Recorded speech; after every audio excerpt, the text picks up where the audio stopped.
This is my review of Spider-Man Brand New Day. It's the fourth installment of Tom Holland's series of the popular character. He's my favorite superhero, and this is the best installment they've had other than No Way Home. So many great Spider-Man movies, though. It's a little difficult to rank them, and it's cool to be seeing Peele's reactions. This is a fun reboot for the character. A little bit of a follow-up to the things that happened before. It's not a completely clean slate, but in a lot of ways, it really takes in a fresh direction. Most of the characters we knew before are not in this. We're not seeing like Betty Brant or some of the teachers in there. Really, the only ones who follow through are Peter himself, and then we do get some nice stuff from Ned and MJ showing up. Beyond that, though, it's a fresh director. John Watts has passed the torch on to Destin Daniel Cretton, who we know from both Wonder Man and Shang-Chi, and he is such a wonderful choice. He has a visceral style to the action. He knows how to use that webbing so well. The action looks so good, as we know from Shang-Chi, of using cool camera angles, great techniques, bringing in some really high caliber people for these stunts, keeping it so practical in camera, doing unique moves with this character we've already seen 9 times on the big screen in live action. It just looks so fresh. It pops off the screen. I love it. So excited to see it so many times. And the coloring. He brought in a fresh colorist who really brings out those reds and blues that we see from the costume, really makes this be a lively, vibrant place that really highlights the darks too, that makes it not look gray or whatever. This is a great color palette and something that film fans will really be latching onto with all of that.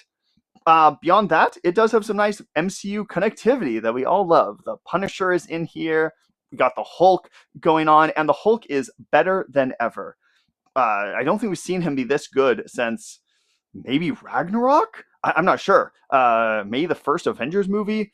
He is such a force to reckon with. It's probably the best fight scene in the movie, though there's some, that's a toss-up. There's some great fight scenes in here. So tough to know.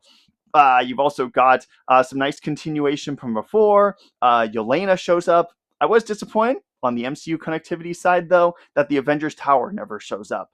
It was a big staple in the first Homecoming movie, and so a little disappointed to not see that have some connection, especially given the Thunderbolts references and the recent movie going on there of how they brought some new life to that New York staple in the Avengers world. Beyond that, the antagonist is probably the biggest thing for me to have as a critique.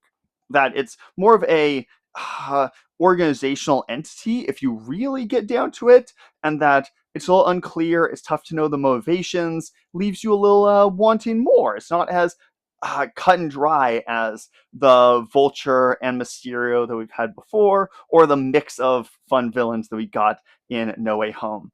But those are a lot of my thoughts on it as a whole. Loved it. There are a few slower parts that certainly dragged it down. But beyond that, this is so much fun. Great one for the whole family.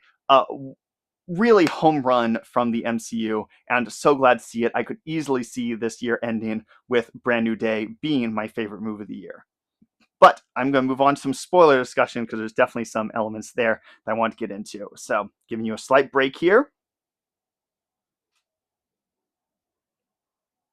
Alrighty, so spoilers. If you haven't seen the movie yet, this is your time to go away and grab your popcorn, get to the theater. Or maybe you don't care, and that's totally fine too.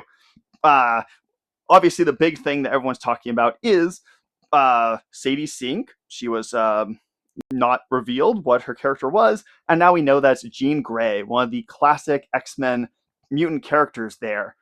And she's a great portrayal of it. She looks fantastic in the role. Shows a bit of a hint of where they might go with these, as we're seeing this mutant saga be the next direction that they're taking this universe. But she's evil. She's not good. She hurts people. She probably kills several. Definitely probably gets into a bit of major relationship boundaries between between Peter and MJ at one point. There's some very beyond questionable she's one of the worst villains that Spider-Man's gone against. And so there's going to be a lot of redemption for her necessary for fans to like her again in her future movies, assuming she is coming back, which great character. I hope they do great things with her.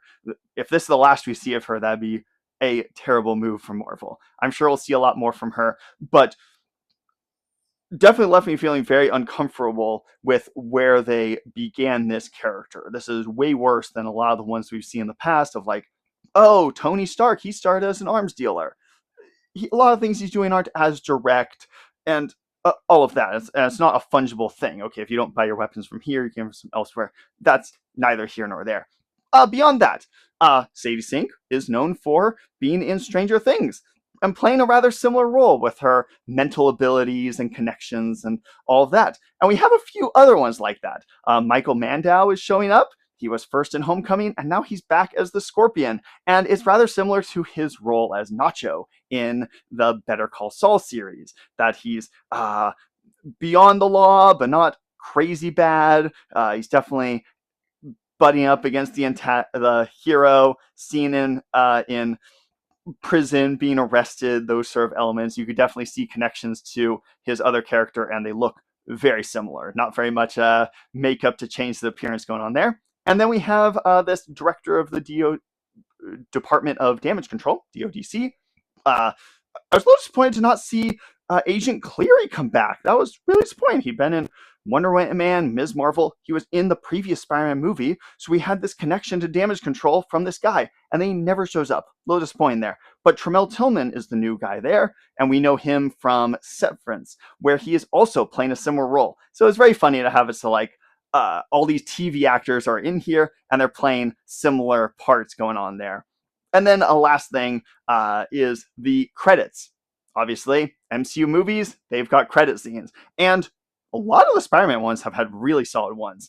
And this one, it's a very confusing one. Like, I could almost see it being non-canon. A lot of questions going on there. Like, who's this other blip we see on the screen there? It's just like, it leaves you with a lot of questions, which of course frequently happens. But it's almost like, I don't want the question to be, is this real? I want the question to be, what are the implications of what we're seeing on screen? But, you know, a lot of those are little nitpicks. The Jean Grey thing was certainly something that